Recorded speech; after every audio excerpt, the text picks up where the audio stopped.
తిరుప్పావై 23వ పాసురం. மாரிமலை முழங்கல் மன்னிக் கடந்துருங்கம் சீரிய சிங்கரி வித்துத்தீ விழித்து வேரிமயிர் பொங்க வெப்பாடும் பேருந்தரி மூர் நிமரிந்து முழங்கு புறப்பட்டு போதுருமா போலே நீ பூவை பூவண்ணா உன் கோயில் நின்றிங்கனே போந்துருளி கோப்புடைய சீரிய சிங்கா பனித்திருந்து யான் வந்த కార్యమారాయందరులేలో రెంబావాయ్. ఈ పాసురంలో గోపికలు శ్రీకృష్ణుడిని నిద్రలేపడానికి ఆయన సింహావతార లీలను స్మరిస్తూ సింహం మేల్కొన్న రీతిలో వచ్చి సింహాసనంపై ఆసీనుడై తమ కోరికలను తీర్చమని ప్రార్థిస్తున్నారు. ఓ శ్రీకృష్ణ, అతిశీ పుష్పం వంటి శ్యామలవర్ణము కలవాడా. అతిశీ పుష్పం ముదురు నీల రంగులో ఉంటుంది. ఇది శ్రీకృష్ణుని శరీరవర్ణాన్ని సూచిస్తుంది.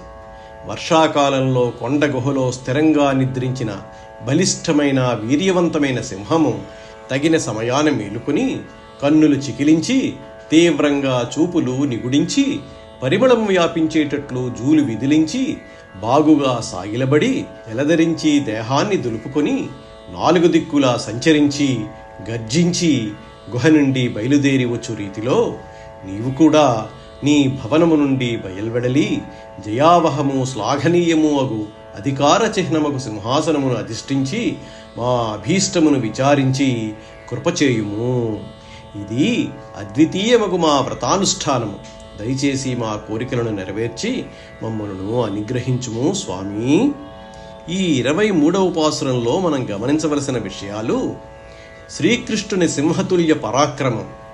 శ్రీకృష్ణుడిని సింహంతో పోల్చడం ఆయన అపారమైన బలము, పరాక్రమము మరియు గంభీరతను సూచిస్తుంది. సింహం నిద్రలేచి తన రాజ్యాన్ని పాలిస్తున్నట్లుగా శ్రీకృష్ణుడు తన భక్తులను పాలించడానికి, వారి కోరికలు తీర్చడానికి మేల్కొనాలని కోరుతున్నారు. అతిశీ పుష్పవర్ణం. అతిశీ పుష్పవర్ణుడు అని సంబోధించడం శ్రీకృష్ణుడి శ్యామల వర్ణాన్ని గుర్తు చేస్తుంది. ఇది అత్యంత ఆకర్షణీయమైనదిగా, దివ్యమైనదిగా భావిస్తారు. రాజసం, అధికారం. సింహాసనాన్ని అధిష్ఠించమని కోరడం ద్వారా శ్రీకృష్ణుడు సర్వలోకాధిపతి అని, ఆయనకు అన్ని అధికారాలు ఉన్నాయని గోపికలు గుర్తు చేస్తున్నారు. ఆయన రాజుగా వచ్చి తమ అభీష్టాలను విచారించి తీర్చాలని వేడుకుంటున్నారు. వ్రతదీక్ష. గోపికలు ఈ వ్రతాన్ని అద్వితీయమైనదిని మరోసారి చెప్పడం ద్వారా దాని ప్రాముఖ్యతను, దాని ద్వారా పొందబోయే దివ్య ఫలాన్ని తెలియజేస్తుంది. భక్తుల ఆరాటం. తమ కోరికలను నెరవేర్చుకోవడానికి భగవంతుడిని ప్రేరేపించేందుకు గోపికలు ప్రకృతి దృశ్యాలను, సింహపు పరాక్రమాన్ని ఉపమానంగా వాడటం వారి భక్తిలోని గాఢతను, ఆరాటాన్ని చూపిస్తుంది. తిరుప్పావైలోని ఈ పాసురం శ్రీకృష్ణుడిని సింహంతో పోల్చుతూ ఆయన అపారమైన బలము, పరాక్రమము మరియు రాజసాన్ని కీర్తిస్తుంది. వర్షాకాలపు నిద్ర నుండి సింహం మేల్కొన్న విధంగా శ్రీకృష్ణుడు తన దివ్య భవనం నుండి బయటికి వచ్చి సింహాసనాన్ని అధిష్ఠించి తమ అభీష్టాలను తీర్చాలని గోపికలు వేడుకుంటున్నారు. ఈ పాసురం భగవంతుని సర్వశక్తివంతమైన అధికారానికి, ఆయన భక్తవత్సలత్వానికి ప్రతీక.